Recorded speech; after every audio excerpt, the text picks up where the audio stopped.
Matheus, tem que beber 2 litros de água todo dia? Ou são 3 litros de água? E mais, pode beber durante a comida? Eu ouvi dizer que não podia. Essas dúvidas vêm para mim o tempo inteiro e eu vou aproveitar o vídeo de hoje para responder elas para você. Então vamos que vamos. As pessoas ficam sempre muito preocupadas com esse negócio dos líquidos, né? A gente sabe que a gente tem que beber mais líquido, que a gente está se hidratando pouco. A pessoa espera ter muita sede, ficar esturricada para botar um pouco d'água, né, na boca.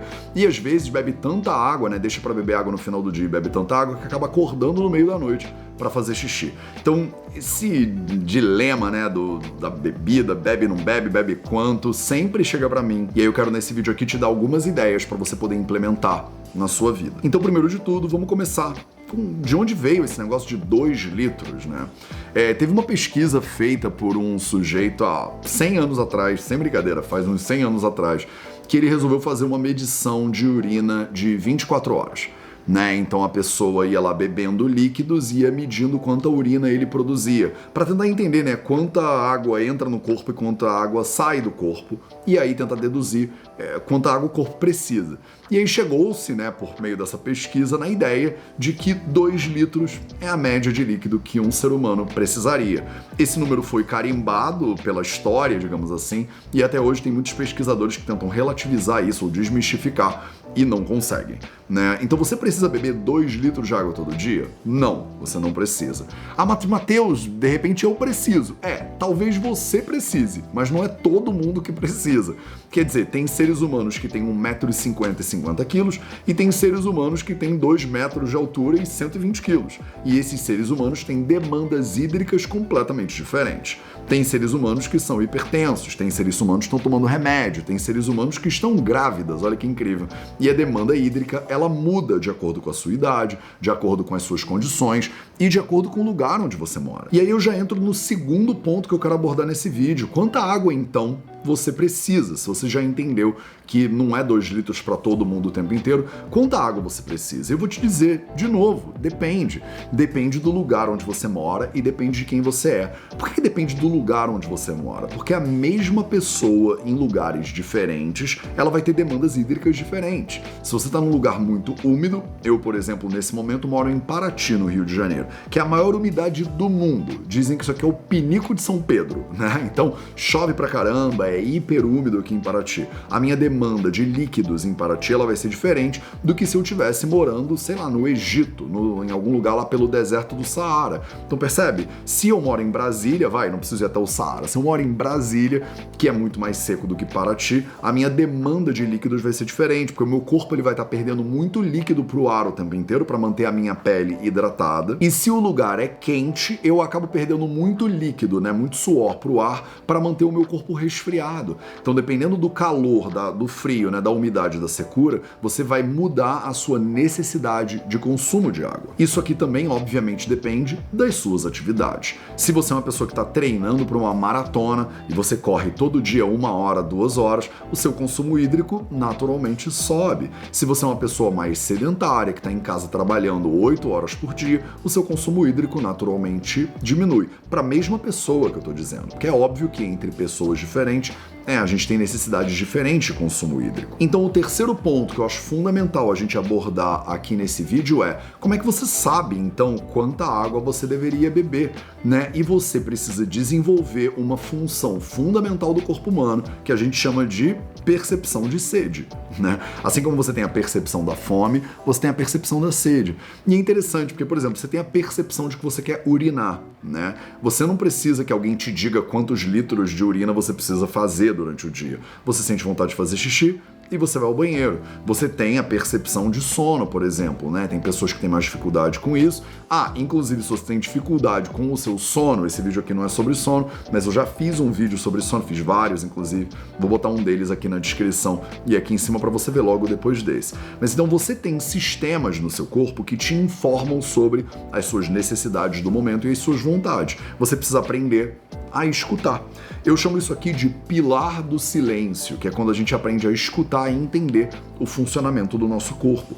Eu ensino isso muito mais dentro de alguns cursos que a gente tem no Vida Veda. Inclusive, a gente tem um curso que chama A Chave, onde eu te ensino a chave para você desbloquear os 4 pilares da sua saúde.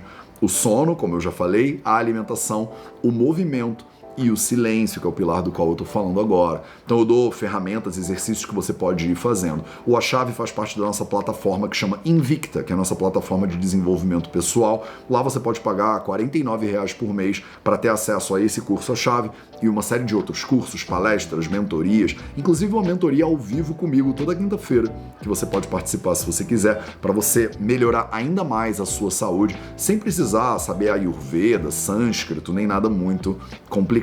São atividades práticas, ferramentas muito práticas que qualquer pessoa pode aplicar na própria vida. E aplicando essas ferramentas, você vai ganhar mais conhecimento do teu próprio corpo e da tua percepção, por exemplo, a percepção de sede. A maioria das pessoas não faz a menor ideia de que estão ou não estão com sede. Uma capacidade bem básica do ser humano que, por a gente estar muito distraído e ocupado, estressado, né, e ansioso no mundo hoje em dia, a gente acaba não sabendo mais quando tem sede. E aí acaba tendo que forçar, né, beber líquidos e tal. Na visão do Ayurveda, você não deveria se forçar a beber líquidos, mas você provavelmente sente sede de maneira bastante constante ao longo do dia. É uma sensaçãozinha que dá no fundo da garganta e aqui na língua, inclusive, que dá vontade de dar uma hidratada. E aí aqui já fica uma dica muito importante do Ayurveda para você. Na nossa visão, você não deveria beber muita água de uma mesma vez. Mesmo que você beba 2, 3, 4 litros de água por dia, você não deveria fazer isso de meio em meio litro. A recomendação ayurvédica clássica, isso está em todos os nossos livros clássicos de milhares e milhares de anos atrás, é que você deveria bebericar, né, o líquido ao longo do dia. Então você pega o seu líquido, toma um golinho e pousa. Pega, toma um golinho e pousa. Se você fizer isso frequentemente ao longo do dia, a sua hidratação vai ser muito melhor, às vezes até bebendo um pouquinho menos de líquido, e você não vai ter picos, né, de hidratação que geram um certo desequilíbrio hidrostático no corpo que faz com que você acabe fazendo mais xixi. Você já passou por isso? De ficar bebendo água pra caramba e tá o tempo inteiro fazendo xixi e o tempo inteiro com sede? Né? Porque você não tá hidratando de maneira adequada. E no Ayurveda a gente fala pra você fazer isso bebericando os líquidos ao longo do dia. E aí vamos pra mais um ponto fundamental, Matheus. Qual água, então, eu deveria beber? Já entendi que eu não vou beber necessariamente 2 litros ou 3 litros. Já entendi que eu tenho que aprender a me escutar. Mas e aí, agora eu tô me escutando, que água que eu bebo, né? É uma água alcalina, é uma água ácida, é uma água especial, tem que ter um filtro diferente. A recomendação dos textos clássicos do Ayurveda é que a melhor água, olha só, é a água da chuva, né? Hoje em dia, obviamente, você não vai beber água da chuva, porque a água da chuva tá completamente poluída, né? Uma loucura o mundo que a gente vive hoje em dia, mas fica uma pista aqui pra gente. A melhor água é a água da chuva na tradição, o que significa que quanto mais destilada ou de pH neutro ela for, melhor.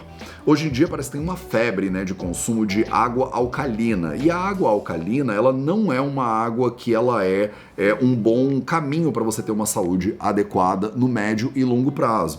As pessoas estão tentando compensar uma alimentação acidificante bebendo água alcalina. E a visão do Ayurveda é que você deveria olhar para isso tudo e consertar tudo, e não ficar, né, criando compensações de uma coisa para outra. A água, quando ela é muito alcalina, ela vai ter alguma coisa ali dentro para tornar ela alcalina. Normalmente são sais, né, que deixam a água mais alcalina, e esses sais podem sim sobrecarregar os seus rins, por exemplo, e a sua digestão de forma geral no longo prazo. Então, a recomendação do Ayurveda é que você beba água o mais perto possível de um pH neutro, né, perto de 7, um pouquinho alcalina, que é o pH equivalente ao pH do seu sangue, e tendo também uma alimentação que é saudável, alcalinizante e tudo mais, tá? Então não tenta compensar com a água o que você não tá comendo direito. Não acho que você deveria gastar dinheiro para ficar alcalinizando a sua água, mas eu acho que você deveria gastar dinheiro para ter, de repente, uma fonte muito segura de água mais pura possível. Isso às vezes significa você ter um filtro de muitas estações.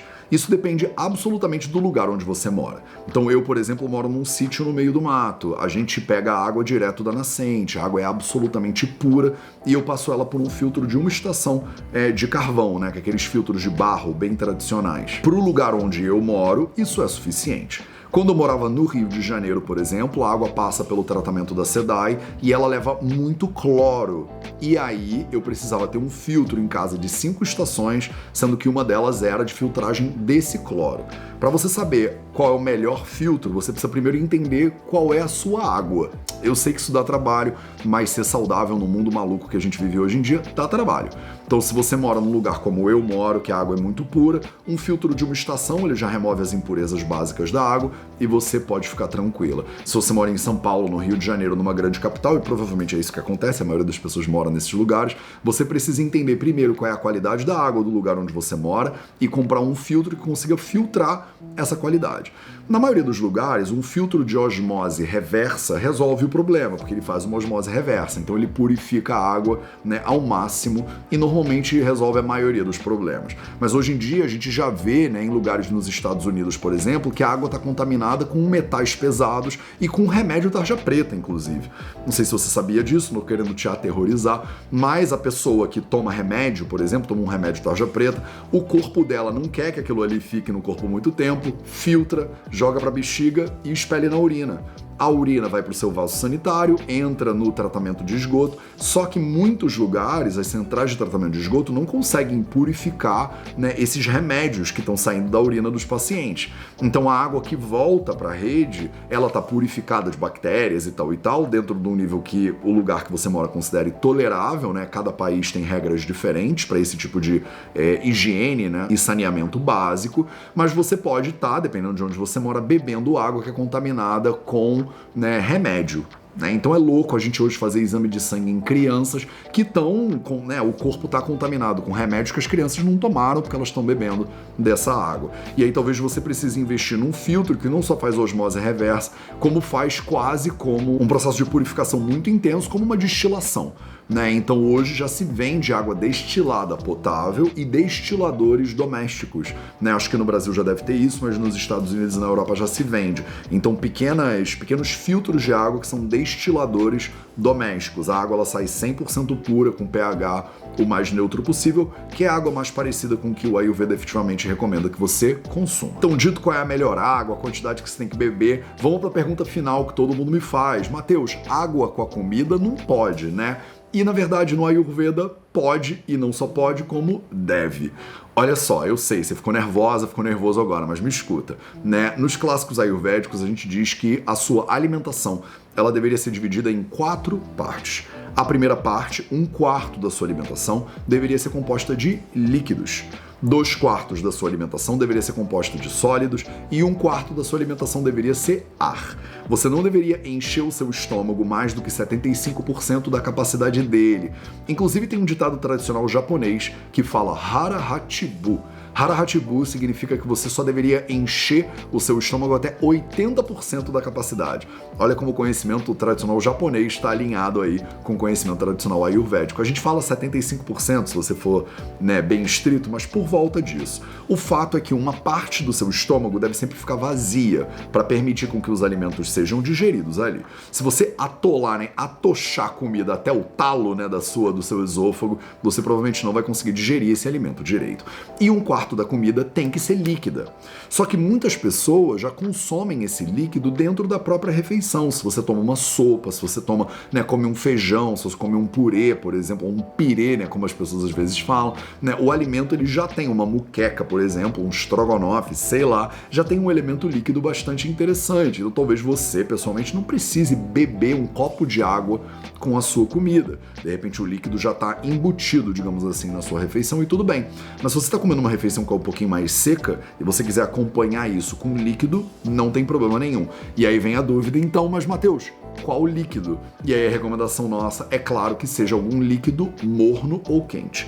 Chazinhos de ervas, o gengibre aqui se destaca como uma plantinha incrível que inclusive te dá um suporte digestivo bastante interessante. E a água ela deveria estar morna ou quente. Temperatura ambiente é o limite do tolerável, mas você nunca deveria beber bebidas geladas, muito menos junto com a refeição. Você não deveria botar gelo na sua bebida, você não deveria ter uma bebida efetivamente muito gelada, porque ela vai exigir muito da sua digestão. É claro que se você está num lugar muito quente, você tem uma capacidade de digestão incrível, você pode beber bebidas frias junto com a comida e você vai conseguir digerir isso aí. Mas na visão do Ayurveda, né, a maioria das pessoas não tem essa capacidade digestiva toda. E aí beber um líquido muito gelado junto com a comida, que precisa de quentinho para digerir, pode não colaborar para o teu processo digestivo. Então falei pra caramba, agora eu quero ouvir de você, me conta aí nos comentários quais dessas recomendações mais foi chocante para você, né? Quando eu falo sobre água e líquidos, a maioria das pessoas fica muito pensativa, né? Pensa, caraca, Matheus, tô fazendo tudo errado e tal. Qual das coisas que eu te revelei aqui nesse vídeo que você acha que mais te deram um estalo, um clique ou abriram a tua percepção? Me conta nos comentários desse vídeo, porque eu adoro saber como é que a nossa galera da comunidade tá aí lidando com essas informações. E se você gosta desse tipo de conteúdo, deixa sua curtida no vídeo e se inscreve no canal. Clica também no sininho para ser sempre notificado ou notificado quando saírem vídeos novos. Eu tento publicar sempre às terças e quintas, às 6 da noite, do horário de Brasília. Você também me encontra em todas as outras redes sociais, então precisando de uma mãozinha na sua saúde lá no TikTok ou no Instagram, conta comigo. Um grande abraço e lembre-se sempre, saúde é liberdade.